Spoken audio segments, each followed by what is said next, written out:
Hey guys, it's Sam Roberts. And Sam Roberts now has been controlling loneliness across the internet for a long time. But starting now, you can be lonely longer. It's great news. Sam Roberts now goes live at 6 p.m. Eastern over at youtube.com/notsam. Join us earlier to get a lonelier start on the evening. Of course, every episode of Sam Roberts Now goes up at youtube.com/notsam. You can hit the channel anytime you want to watch the shows. But if you want to join us live, if you want to be there with me and with Hot Dog and watching videos and breaking things down and people embarrassing themselves, mainly us, it's the internet's loneliest talk show.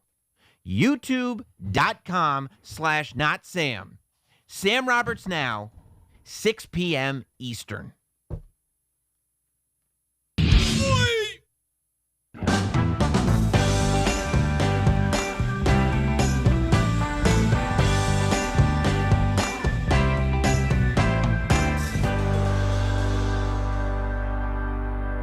Let's go. Welcome to the loneliest talk show in the history of the internet, the loneliest show that the internet has ever known. Welcome to Sam Roberts Now. Yes, very, very special, lonely on a Wednesday. Hope everybody's doing well. And I want you to know, maybe you're doing well. Maybe it'll make you better. Maybe make you feel better. Maybe it make you feel worse.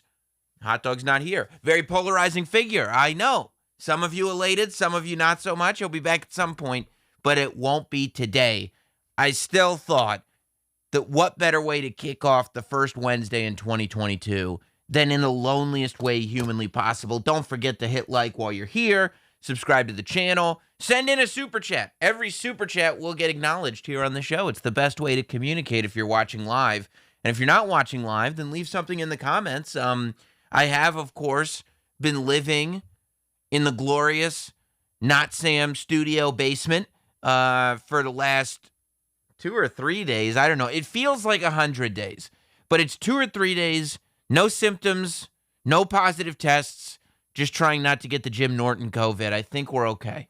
I think everything is going to be fine, but I figured why not share some of that time together? I did get the PCR test back today, and it came back negative. So I think we're fine. I think we're moving back upstairs after this, but why not spend this time together? Hey, look, a lot of, asses are in the news. A lot of people are talking about asses and butts and things like that. I want to introduce you to somebody. We talked about 90 Day Fiancé a lot last week. I just put out a clip on the Not Sam Twitter and Instagram pages. This we're talking about, of course, is Stephanie. Stephanie is a 90 Day Fiancé alum. She's not on the show anymore, but she was on before the 90 days, either the season right before the pandemic or the season just as the pandemic started. I don't know. It was one of the early seasons of Before the 90 Days, but it was a great season. I think it was the same season that Big Ed is on, but I'm not 100% sure. Either way, she was notable on the show because she had flown to Australia from wherever she's from here in the States to meet this girl that the two of them had hit it off on the internet. They were, very, very flirty and sexual together. And then she got there and she turned out, I don't know if she wasn't attracted to the girl once she got there or what happened, but she just had no sexual vibe whatsoever when she was around this young lady that she had flown all the way to Australia to see. And I mean, what happened was just as toxic a relationship as you could possibly get on the show. It was not just once a show. It was every segment they were fighting with each other. It was like every single segment you were watching, and it was those fights that you can relate to. It was those fights you've seen before, that you've had before, but generally with people that you've been around for years. It was fights where the stuff we're fighting about is not what we're fighting about. The reason we're fighting is because I can't stand your face. I have seen your face so much that it enrages me. And whatever is in front of me, I got to start a fight about it because I can't just tell you I can't stand your face. Now, this happens. Every relationship has fights based on I can't stand your face anymore. But this was the only relationship I've ever seen that happen the first time they met each other. I mean, and they were still, I guess, maybe for the sake of the television show, maybe they realized these cameras are going to follow us around. And if we just separate now, we ain't getting paid for all 13 episodes.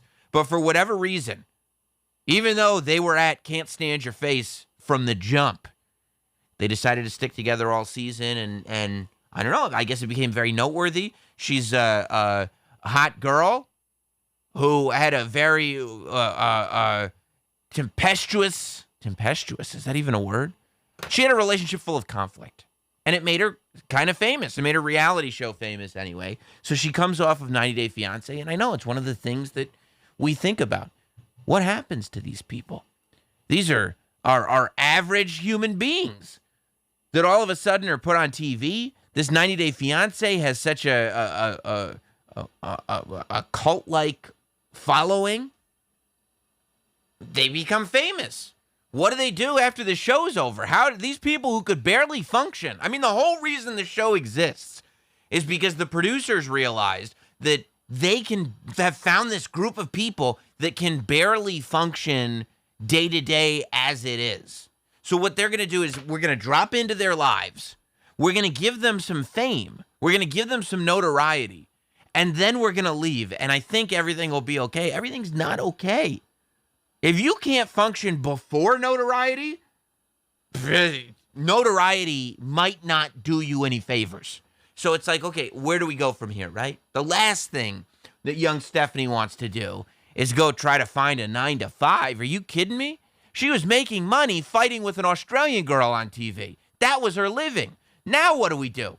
We got all these fans, people on Instagram and TikTok asking what you're up to. I better be up to something, and it better be something that's going to get me paid. So Stephanie gets in front of the camera at home. She starts doing stuff on OnlyFans, and she starts doing stuff on her social media, and I think she like did other adult, even beyond OnlyFans stuff that like you had to have a membership for and stuff. Very enterprising young girl.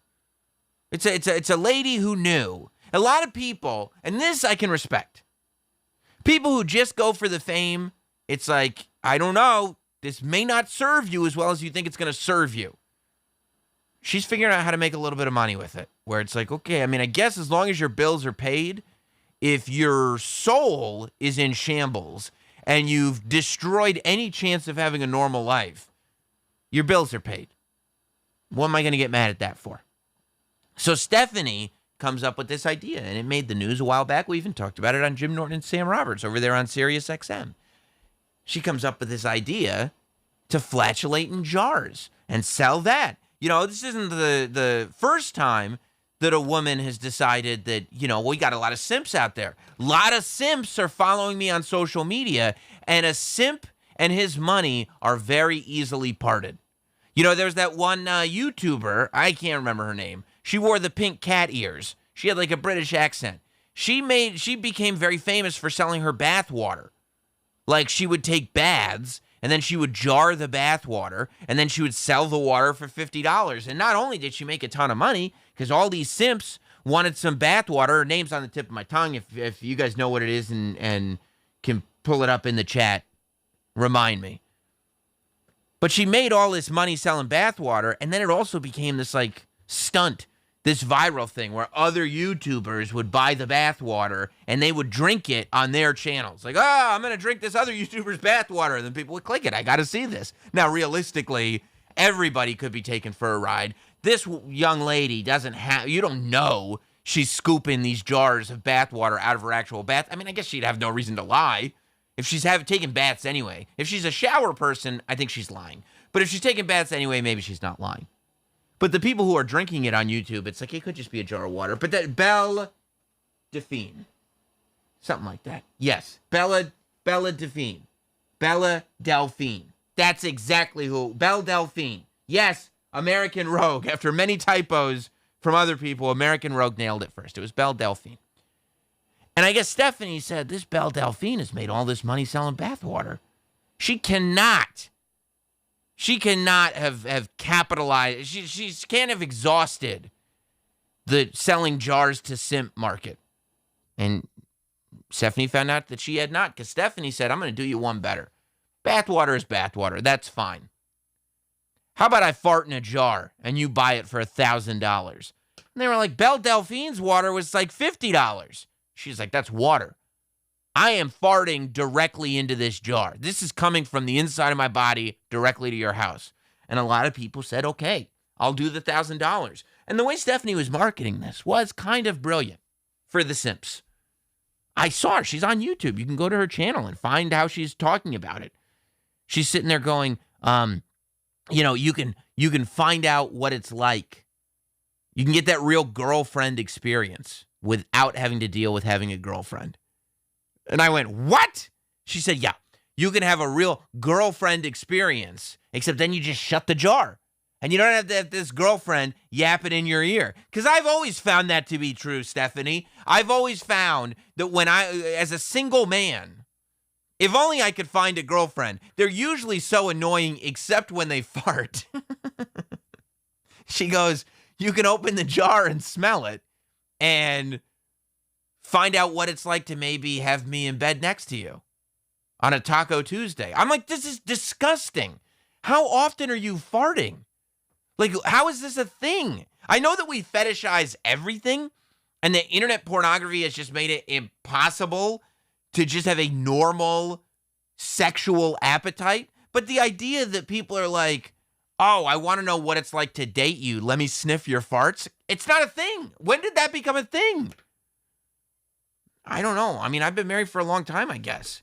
When I was on the dating scene, it was not like,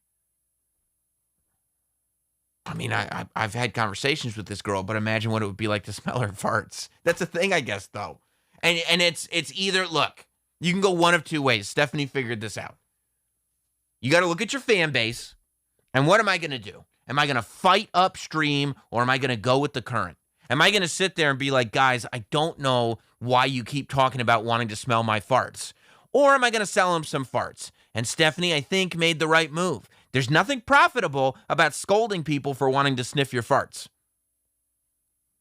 Especially if you can sell them those farts.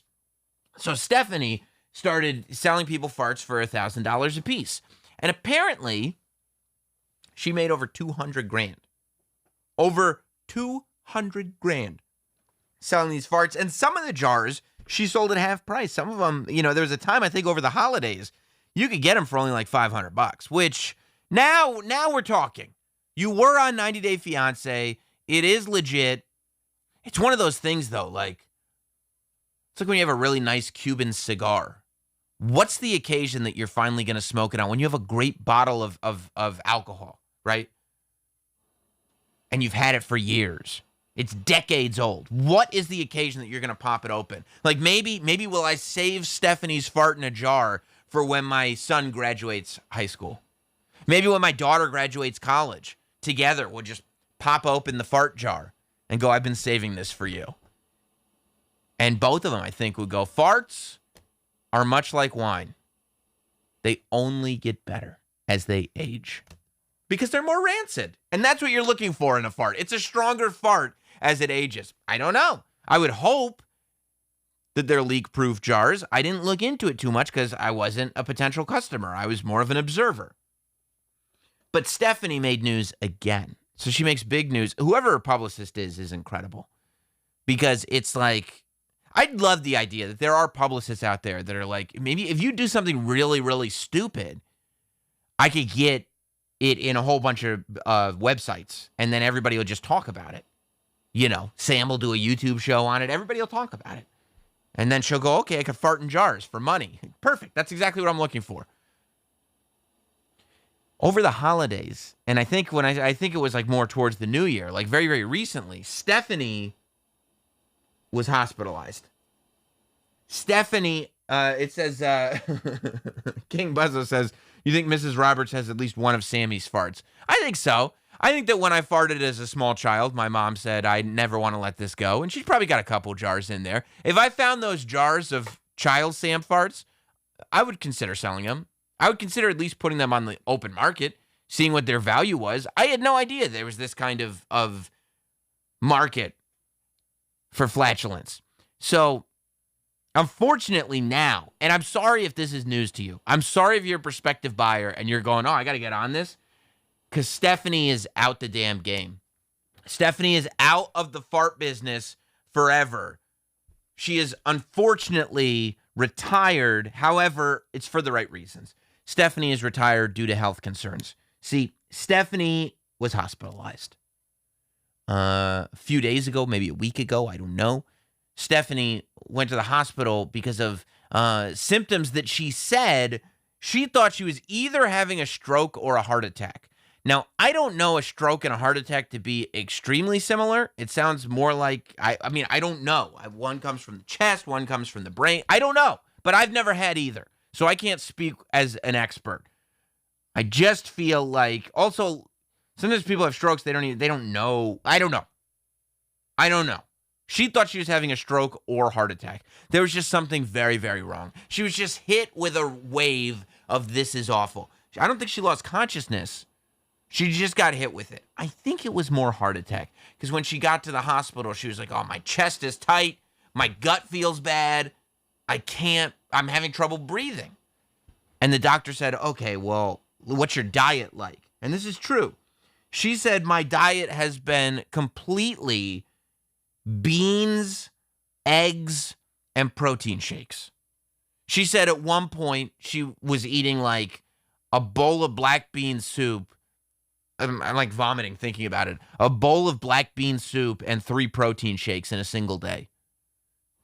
She can't have anybody in her life. I mean, this is worse than going outside with COVID. The idea that you would share your life with somebody as you're having 3 protein shakes and black bean soup, and that's your meals for the day. All you're going to be, it's just fart central. You can't, and then you go like this. Whoever you're spending your time with is going like, why do you keep doing that? She's like, this is my work. This is my business, okay? Are you going to yell at me? You couldn't date somebody like that. You couldn't date somebody who's sitting there stinking up your house. You go, Stephanie, would you stop farting? This is my work, okay? I don't disrespect what you do for a living. Do you like the roof over your head? Yeah, I like the roof over my head. You like the clothes on your back? Yeah, I like the clothes on my... Yeah, I do. Do you like the food on your plate? Yeah. Well, I can't enjoy any of the food on my plate because it's all black bean soup and protein shakes. You know why? Because I have to keep you fed. You know how I do that? No, I know. I'm going to tell you anyway. Okay, Stephanie. I sell farts in jars. She doesn't have to worry about having that conversation anymore. Because the doctor said, well, yeah, that's probably it. That's probably what's going on. I think because you ate all of that and you've been eating all that continuously, what you've got is tremendous gas pains. You're not having a heart attack or a stroke. You're having tremendous gas pains. Have you ever had to fart so bad you thought you were going to die? And I don't mean like I'm exaggerating. I mean, literally, I got so much fart in my system, I'm going to die. At that point, you need to be out the fart game forever. So, to anybody that got those jars, they're only going to go up in value. I would imagine the secondary market's going to be huge.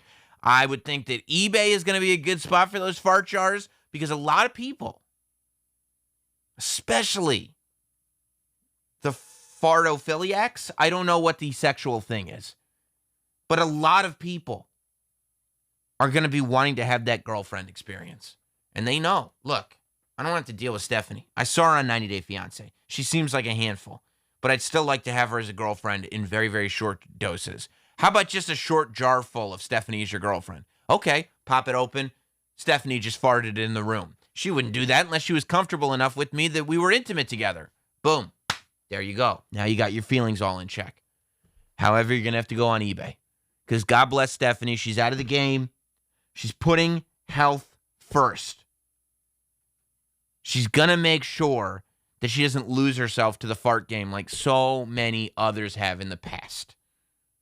Congratulations, Stephanie, for realizing that and for creating this cottage industry that I'm sure, I guarantee you, people will follow in your footsteps. As a matter of fact, it leaves me worrying less about like the current cast of 90 Day Fiancé. The people that are on there now, I'm not sitting there going, oh, what are they going to do when the show's over? It's got to be nice if you're on a TV show that's coming to an end and you don't know where your next check is coming from. Because you hear this from people that are on TV all the time. Show gets canceled. Show doesn't get picked up for another season. You never know where that next check is coming from. So the idea that you could say to yourself, at least I could sell farts in a jar. At least I can fart in a jar and try to move them. That's got to give people a certain amount of confidence. So thank you, Stephanie, for what you've done for the fart and entertainment industry as a whole. I think it's a great thing. Speaking of people that I love in the entertainment industry, and if you have a comment on this, I've seen some of you. See, Robert Burton is willing to give $10,000 for a stinky slipper, which that's probably not a bad deal because you get the slipper as well. So we're talking about butts. A lot of ass-eating conversations have been going on Twitter. We heard about this, of course, the big tweet coming from PBR. I don't understand why this was deleted. I don't understand why it was apologized for. I don't know what's to apologize for. I can't imagine that anybody who is PBR's target audience would be offended by this. But yes, Pabst Blue Ribbon did, in response, by the way, to Dry January. Because Dry January is a thing now. I guess people are not drinking in January. That's what Lent is for, you heathens. Find God, celebrate Lent if you want to give something up. Don't give something up in January and think that you're all high and mighty. Because you're not doing it for the Lord. And it's not a New Year's resolution. This is for quitters. If you really thought something was bad for you, you would say, in the new year, I'm not going to do it anymore. Not in the new year, I'm not going to do it for the first month, and then I'll do it for the other 11. What's the point? What, do you need a game in your life? Everything's so uninteresting that you have to challenge yourself? Go bungee jumping. Go skydiving. Nobody's impressed. You know how annoyed I'd be at a social gathering? I'm doing Dry January. Oh, so you don't drink? No, I drink, just not in January. If you don't drink, then don't drink. But if you do drink, just delaying gratification until February? Why? I don't know. I saw it on Twitter. It's dumb. The whole thing is stupid. And if I were a beer company, I'd be greatly offended by it. If I were PBR, I would be annoyed that people were walking around going, well, I'm not going to drink for January because it's not that good for you. And PBR is like, okay, well, how are we going to feed our kids for the month? How about that? Did you ever think about that? You're such a fan of beer that you have to lay off for a month. How are the folks at PBR going to feed their kids? What? Do their kids just go, well, we're not eating in January. Thanks for not drinking in January. Now our kids are having hungry January. Enjoy your Dry January. Our families are having hungry January because of your online trend. It's a terrible thing. So, I guess PBR got offended. Whoever runs their social media felt that and decided enough of Dry January and just tweeted out, not drinking this January, try eating ass. And somebody responded, what is this supposed to mean? And PBR responded, it's not too hard to understand. It's about ass and eating it. Which, I mean, I didn't know there was a correlation. However, PBR brought it up. I mean, I think it's beautiful publicity. I don't see that there's anything. I don't know what the basis for the apology is.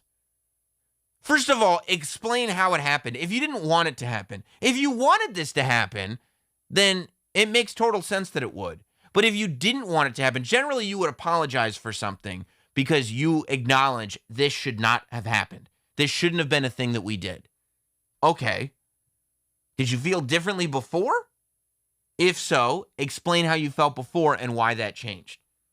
If you did not feel differently before, if before you also felt that this was not a great tweet, explain to me how that fell through the cracks. How is there one person that is so pro-ass eating that he got through all of the checks and balances at PBR to get that on your Twitter account? I got to know the story.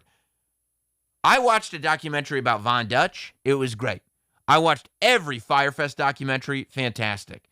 I watched the Beanie Babies documentary. Terrible. No ending. It's very bad. Don't watch it. I watched the Super Dave documentary. Hilarious, fantastic, on HBO Max.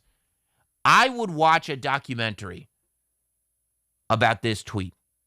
I would watch a documentary about how this tweet happened and what happened because of it. Because I look at this tweet and I think to myself, the story's not over. We're just beginning. And I know we're just beginning because maybe it's opened up the conversation to eating ass on Twitter. It's coming from all the most unusual places. I only bring this up today because Jon Stewart turned around. You know, The Daily Show's Jon Stewart. Jon Stewart tweeted out that he is requesting that the publication Newsweek eat his ass. Yes, Jon Stewart said Newsweek can eat his ass. Why?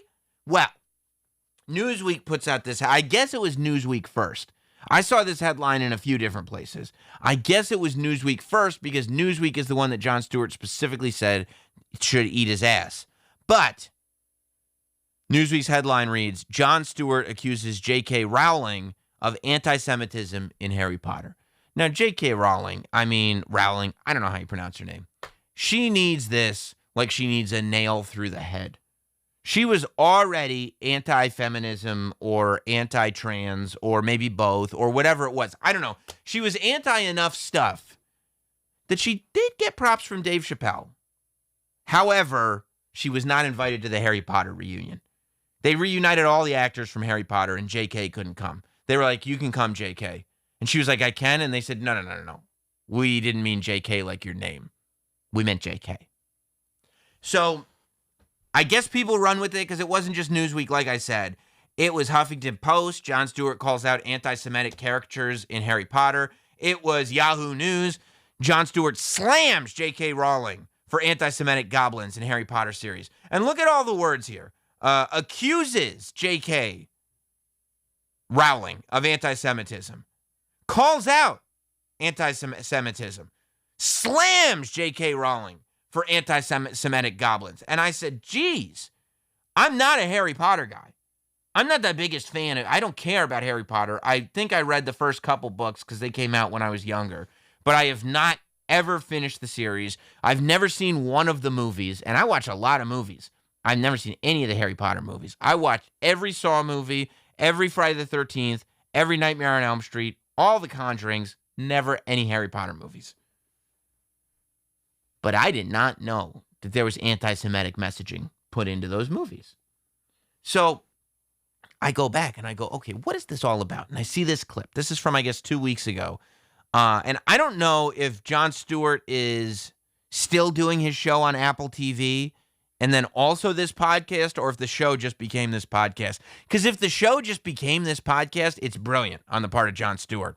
Like, I'll promise to come back to TV, but it'll just be me in an office with a couple of writers, and we're just talking to microphones for 45 minutes, mainly about Harry Potter. But this, I guess, is what all the hullabaloo is all about. Caricature, and they're like, oh, look at that, that's from Harry Potter. And you're like, no, that's a caricature of a Jew from an anti-Semitic piece of literature. J.K. Rowling was like, can we get these guys to run our bank? And you're like, it's a wizarding world. It's a world where it's you can imagine anything. The train station has a half a thing. No one can see it. We can buy rings, and you've got a pet owl. And who runs the bank? Who should run the bank? Jews. And not only that, no, it's. I feel like she was like, "Why'd you make it so subtle?" Yeah, I mean, it's like, yeah, they look like Jews. But what if the teeth were sharper? And you're like, oh, okay. I was like 11 or 12. I'm watching this, and I'm like, okay, so he isn't not talking about this stuff, right? Let's go to the Eat My Ass Newsweek thing firstly. So he's not talking about anti-Semitism, right? It's not a lie. But I didn't hear him accuse J.K. Rowling. I didn't hear him call out anti-Semitism. I didn't hear him slam J.K. Rowling. I kind of just heard him riff about a topic, you know? I kind of heard a comedian riffing about this thing that he just thought up. Anti-Semitic, right? And they're like, yeah, it looks like this, it looks like that. How did this happen? How did this become a thing where they take this? Somebody, I guess Newsweek, whoever wrote it first, saw this podcast from like 2 weeks ago and goes, oh man, we got to let the world know. J.K. Rowling's, you got served. Where's that headline? Jon Stewart serves J.K. Rowling's for anti-Semitism. Jon Stewart's like, I was just talking about a thing.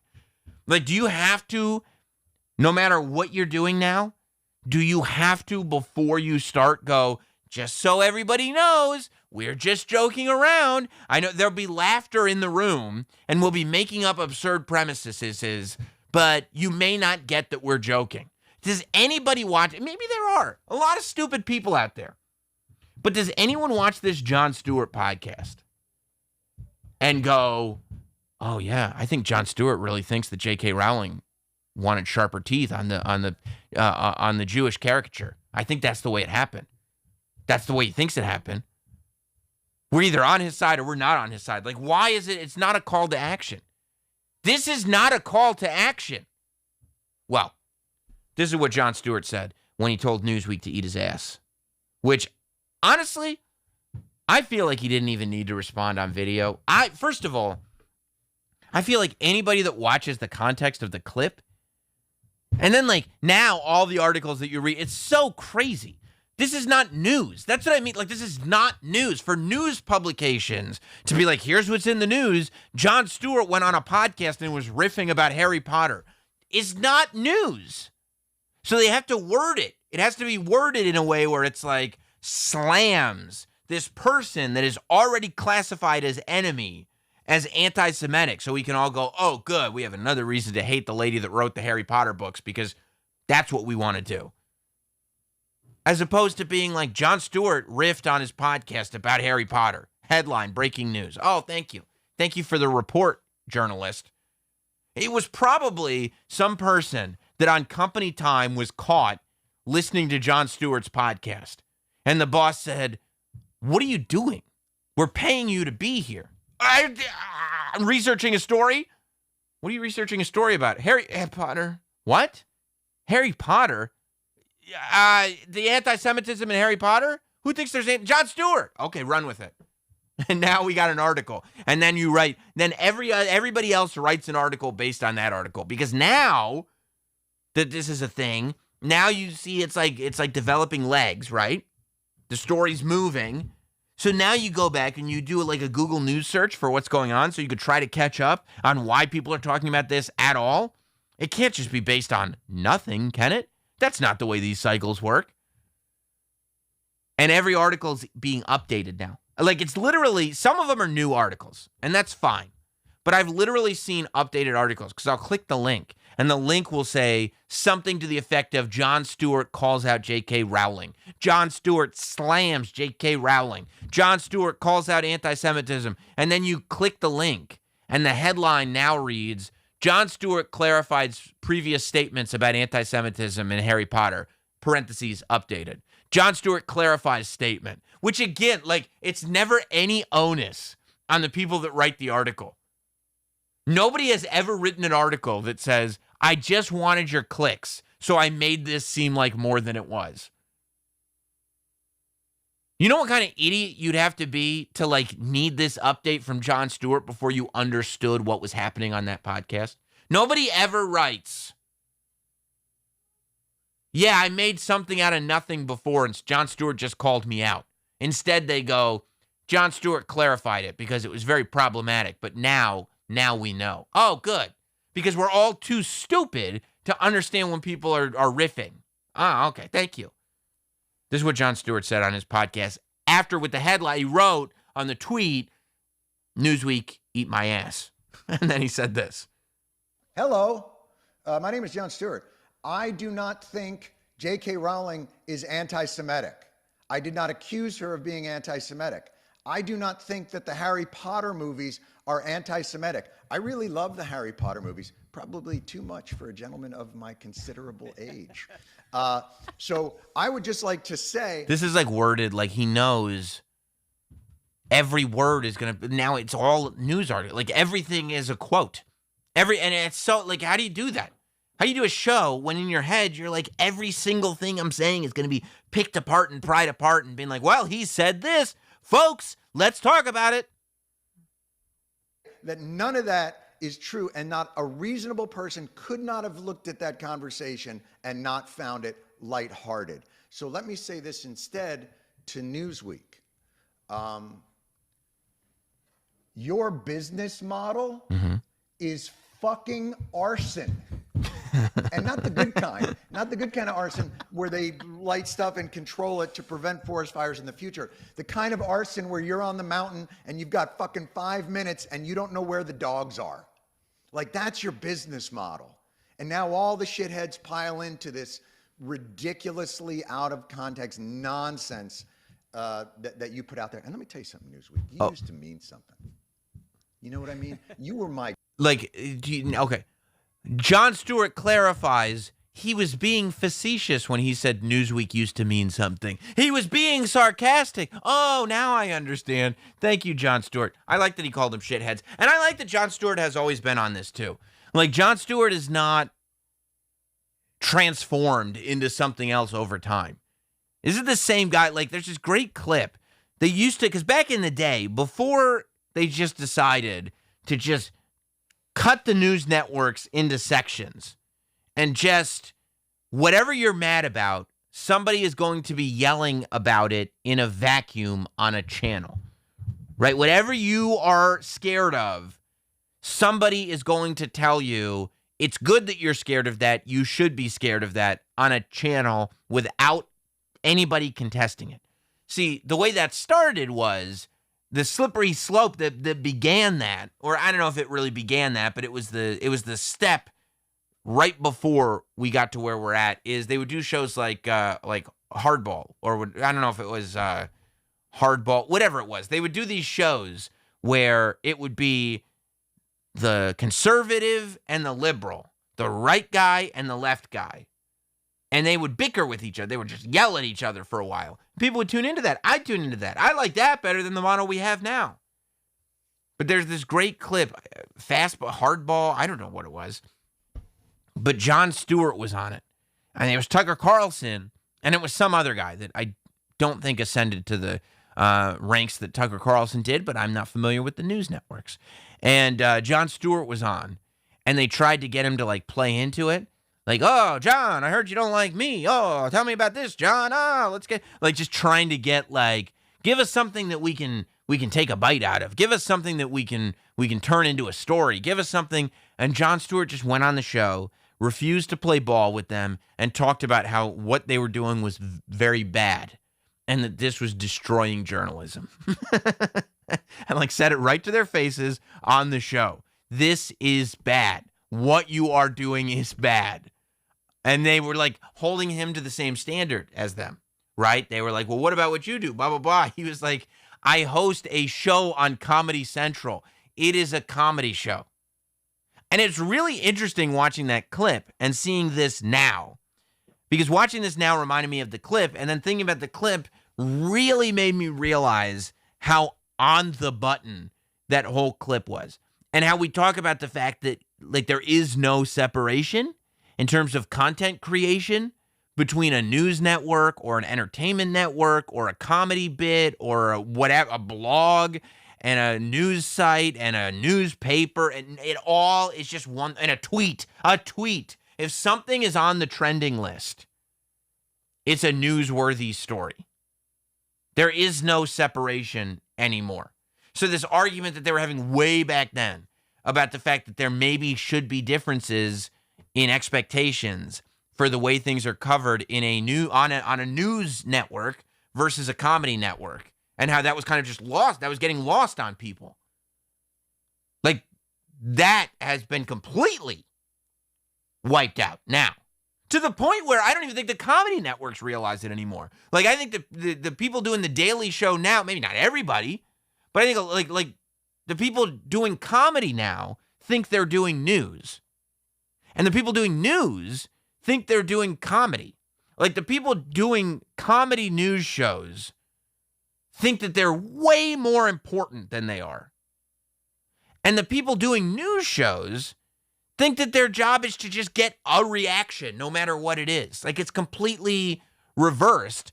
So theoretically, the people that should be qualified are not doing anything with their qualifications. And the people with no qualifications are acting like, hey, I'll tell you how it is. And you're just going like, oh, we're a mess. We're a total mess. Luckily, you got the loneliest show on the internet, Sam Roberts Now, where we are not qualified to do anything. We try not to talk about anything that's important, and we just see what happens. When I realized that the world of ass eating has taken over the internet, that's when Sam Roberts Now steps in. So that's what you got. Don't forget, if you want to interact with the show, super chat in. Every super chat gets read. I want to thank everybody that tuned in as well on New Year's Lonely Eve. Had a ton of people watching that. If you missed that show, go ahead and check it out. And a week ago, so 2 Sam Roberts Nows ago, we went over in pretty good detail everything that's going on this season of Before the 90 Days so far. We'll definitely revisit it, but check that out if you missed it, as well as Sopranos Prima Volta that is here on the channel. Make sure that you're subscribed and your alerts are turned on, because not only will there be a new Prima Volta tomorrow, scheduled tomorrow at 11 a.m., but we'll be back live with another Sam Roberts Now Friday at 6 p.m. Eastern. A couple of super chats come in. JD Straight Shot says, I hope Mrs. Fart is okay. I believe it's Ms. Fart. I believe that we don't know exactly, her status. Dana Quigley, appreciate you, Dana. PBR should never apologize for their tweets. They should apologize for that awful hangover they cause. I don't know. I'm not a drinker.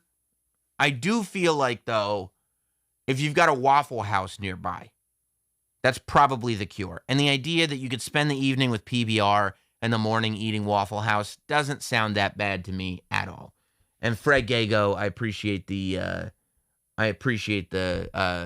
contribution there to the show. Well, we still got some time this evening. Super chat in if you want to contribute. Big story. Big story. Elizabeth Holmes, the founder of Theranos, found guilty just a couple of days ago. Of course, Theranos, the company that promised to revolutionize medicine through blood tests. It was a very quippy thing that she had. It made it so that everybody wrote an article about her where the headline is, CEO is out for blood. And you go, another bloodthirsty CEO, whoa, and you find out, no, silly, I'm being literal. Ha ha ha ha ha. She tests blood. Elizabeth Holmes dropped out of Stanford in California when she was 19 to go be a medical entrepreneur. You got to be a super smart person to be a medical entrepreneur. Not only do you have to know about business, but you have to know about science too. That's very, very difficult, but not for somebody like Elizabeth Holmes. What she did was she developed this machine. She founded a company called Theranos, which sounds a lot like Thanos. However, Theranos was supposed to do the opposite of Thanos. Where Thanos evaporates and destroys people, Theranos was going to save people if it was actually functional.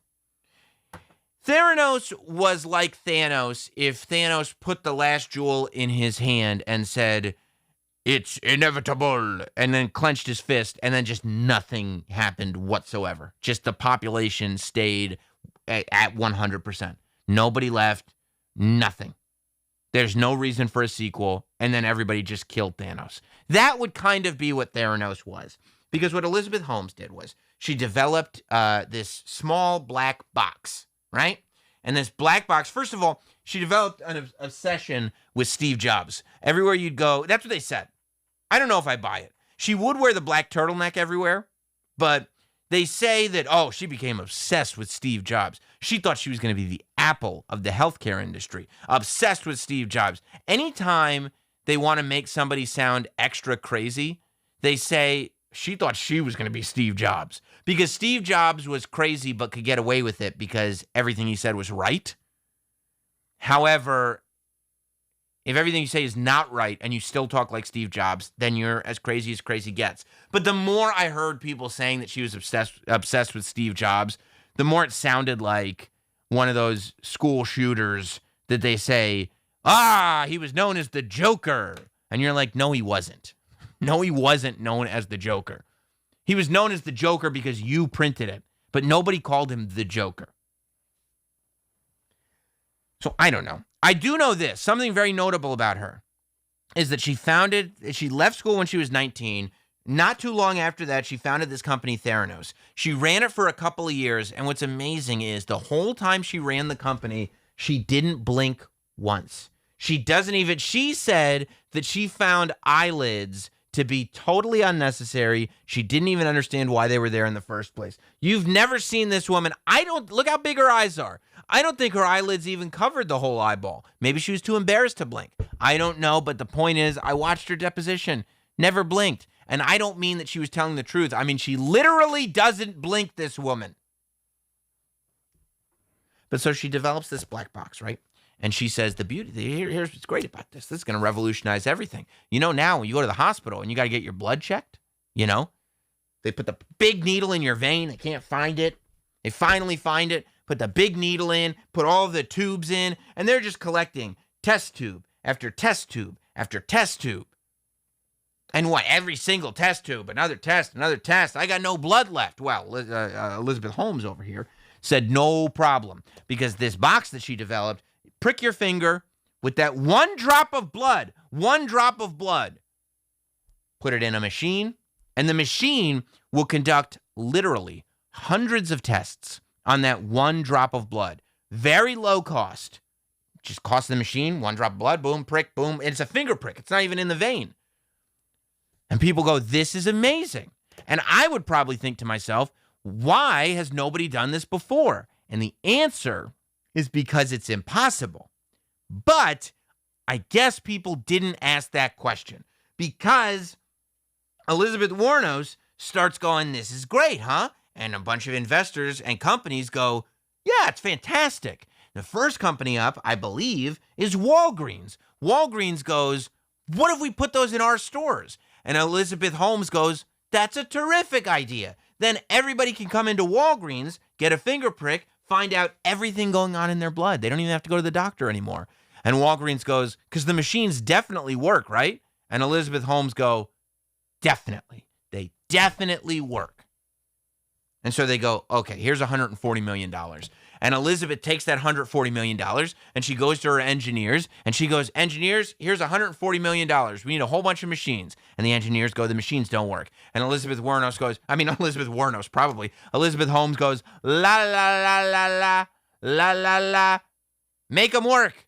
We got $140 million. And they go, I think we're going to need a lot more than $140 million to make this machine do all those tests on one drop of blood. And she goes, okay, I'll go get some more money. And they go, wait, Elizabeth, that's not what we meant. She was already gone. Out to get more money. She goes to Walmart. She goes, may I have some money? I've revolutionized medical science. And Walmart goes, okay, $100 million. How does that sound? She goes, that sounds great. She goes, hey, Rupert Murdoch, you got all the money in the world. May I have some? He goes, for what? She goes, I'm revolutionizing the way blood tests are done. He goes, for real, for real? She goes, for real, for real, for real. He goes, good enough for me. Here's $125 million. Fantastic. Before you know it, Theranos has $9 billion. Billion with a B. She goes back to her engineers. She goes, all right, we got $9 billion. Now, can we make the machines work? The engineers go, of course not. She goes, la, la, la, la, la, la, la. They go, we can't make the machines work, Liz. She goes, well, can you just make a bunch of machines? They go, yeah, we can make a bunch of machines. She goes, good, because the vice president is coming to visit. Joe Biden comes and visits her, right? He starts going through her lab. She's got one of the many, I guess, big Theranos laboratories with a ton of black boxes and stuff everywhere, and they can test and everything. She's like, this is it. He goes, fantastic. This is amazing what you've done here. You know what the most amazing part was? She literally, from what I understand, built the lab for the meeting. It wasn't even a real laboratory. She found out the president was coming over, and she built the lab. It was kind of like when the OJ jurors were going to OJ's house, and so they made it seem like OJ had no white friends, didn't like white people at all, let alone didn't want to stab them, didn't even hang out with them. And the jurors believed it. And Marsha Clark was like, this is horseshit, right? And Johnny Cochran was like, no, definitely not. But it was. Elizabeth Holmes was like, well, we got this big empty lab with nothing going on in it because these machines don't work.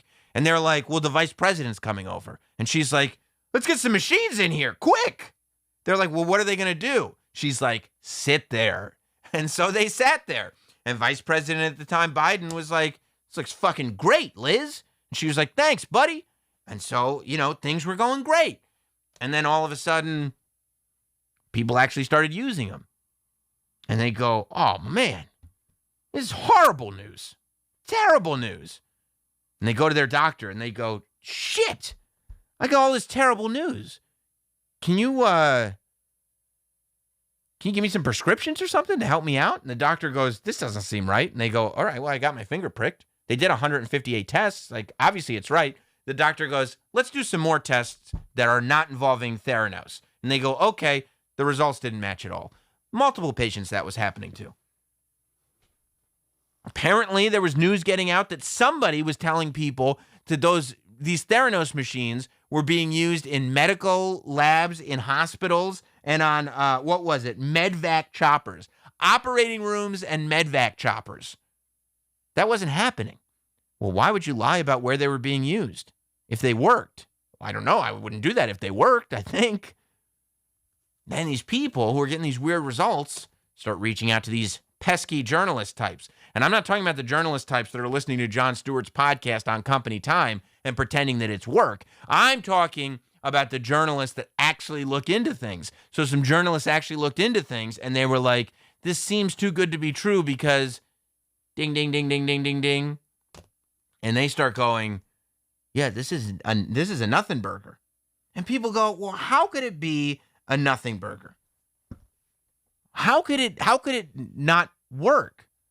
And there are a couple things at play here. Number one, I think the reason stuff like this freaks people out so much is because most of us assume that people are not just walking around lying. Most of us assume that people are not just making up insane stories. I think that's why the Jussie Smollett story was so jarring for people. Because why would a person go to such lengths to just lie on such a massive scale? Now you've got a person who, if they're not telling the truth, means that they're accepting billions of dollars from investors and misleading people with major health decisions. Why? Because they want to be like Steve Jobs? That sounds nuts. That sounds like it can't be real. So our instinct is to go like, well, yeah, I guess I don't have any direct evidence that it's real, but how could it not be real? Because some people, I guess, say crazy stuff. I don't know. And then I was reading an article today. So poor Liz got found guilty this week of 3 counts of wire fraud and 1 count of conspiracy to commit wire fraud. I think she was found not guilty on 1 count, and then the jury was not able to come to a decision on 3 other counts. But they got her on 4. It's enough that she'll probably get 10 to 20 years in jail for all this stuff, which is really not enough. If you've got a person walking these streets that, if this is all true, is willing to lie to people about their medical stuff, not just their history, but is willing to lie to people about what's going on with their blood, and is willing to just take $9 billion from people and just let this thing go on and on and on. She's literally doing media appearances. Look them up on YouTube. She talks in this crazy-ass voice. She goes like this, and she goes, I just don't think that what they're saying about me is true. They couldn't possibly know the work that we've been putting in at Theranos. We're trying to change the world. And these people these detractors want to stop us, and I don't think they'll be able to. It's crazy how she talks. But she's like being combative with the people that are naysayers. I feel like if I had just lied about everything and there were people out there that were calling me on it, I'd be like, hey guys, I don't want to comment on the accusations, but I've dug a hole and I'm going to live in this hole for a while. I'd take the Saddam Hussein route. I'd just be like, I'm going to hide in this hole until everything is fine.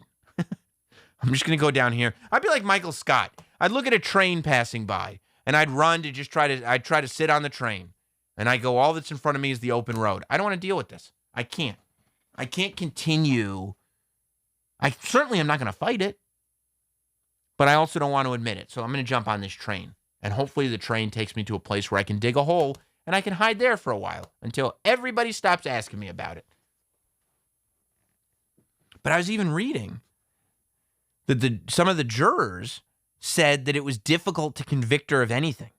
Not because there was no evidence there, but because, number one, they believed that she believed in the technology, that to this day she still believes in the technology and has good intentions. And it's like, bro, what kind of spell are you under? Then you start to figure out, like, if the jury is talking this way, this woman must be magical. Because there's nobody on the planet that would sit there and be like a machine that will do 200 blood tests with one prick of a finger. That sounds like a bad idea to me. You'd have to be so evil to be anti this machine. The only people that would be anti this machine are the people that sell tubes and needles, because they wouldn't sell as many tubes and needles. Maybe some of the people in Big Pharma, who are probably evil, would be against this. But other than that, no human being would be against this machine. So the idea that they're like, well, I think she wants this to be true. Sure, I do too. So do all the people that put their $9 billion into it. They would love it to be true. Who wouldn't want this to be true? And they say this. And not only that, she was so likable. And I'm like, wow, even after all this, not blinking, talking in that crazy ass voice, we know these machines don't work. She said they worked. And she's still coming across as likable. I got to take some charisma classes from her. This is what she should do. Do her time like a man. Do it standing on your head. Maybe it'll be like Goodfellas. Maybe it'll be you. I don't know. Is Bernie Madoff alive or dead? I can't remember. But it'll be you and all the other corporate scammers in there. And it'll be like Goodfellas. You'll be in there slicing up the onions real thin, and somebody will be sneaking in meats and fresh breads and everything. You'll be having a delicious dinner. It'll be great. You'll be able to get it done. Don't rat on anybody. Do your time. Then, Elizabeth Holmes, you do a master class on charisma and talking to people. I seen a video of this young lady talking on stage with Bill Clinton, and Bill Clinton is sitting there talking about how great she is. Now look, old Wild Bill may have had other intentions, but whatever it is, the fact that you have Bill Clinton talking about how great you are good at convincing people that you're awesome.